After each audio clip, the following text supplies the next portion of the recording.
Bienvenue sur Fire, votre plateforme qui a pour objectif de vous enflammer, pour vous permettre de mieux le révéler. Alors, j'aimerais encourager une femme de feu par cette petite exhortation, mais avant, je m'en vais lire cette portion de texte qui se trouve dans le livre de Jean 1, partie du verset 45. La Bible dit, Philippe rencontra Nathanaël et lui dit, nous avons trouvé celui de qui Moïse a écrit dans la loi et dont les prophètes ont parlé, Jésus de Nazareth, fils de Joseph. Nathanaël lui dit, peut-il venir de Nazareth quelque chose de bon? Philippe lui répondit, viens et vois. Voyez-vous, cette portion de texte m'a béni. Philippe a rencontré Nathanaël et lui dit, nous avons rencontré le Messie. Parce que les Juifs attendaient avec impatience la venue du Messie. Et la Bible dit que Nathanaël va répondre avec mépris à Philippe. Peut-il venir quelque chose de bon de Nazareth? Vous devez savoir que le mot Nazareth est traduit en grec par le mot rejeton, qui veut aussi dire rejet. En d'autres termes, en fait, Nathanaël était en train de dire à Philippe, que peut-on attendre de bon de quelqu'un qui vient d'une ville qu'on appelle rejet? My God.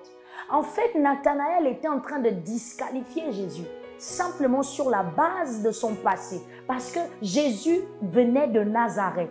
Et parfois, voyez-vous, les gens nous disqualifient sur la base de notre passé. Certainement, tu as commis des erreurs dans ton passé. Et sur la base de tes erreurs passées, les hommes vont te disqualifier. Mais j'aimerais dire à quelqu'un en introduction que le rejet des hommes n'est pas synonyme du rejet de Dieu. Ce n'est pas parce que les hommes te disqualifient que Dieu te disqualifie.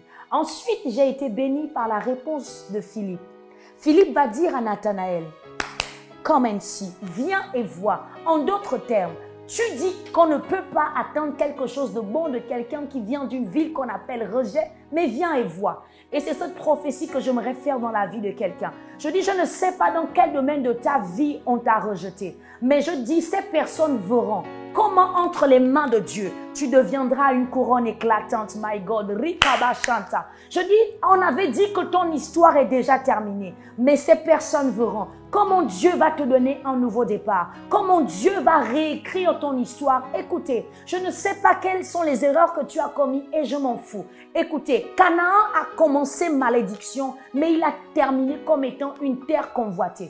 Vous devez savoir que Dieu n'a pas été dérangé d'emmener le peuple d'Israël sur une terre qui avait été maudite par son serviteur. Parce que lorsque Noé maudit Cham, en réalité il ne maudit pas Cham, il maudit Canaan.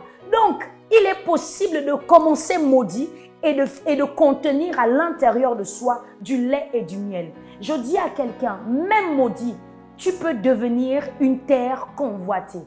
Que Dieu te bénisse.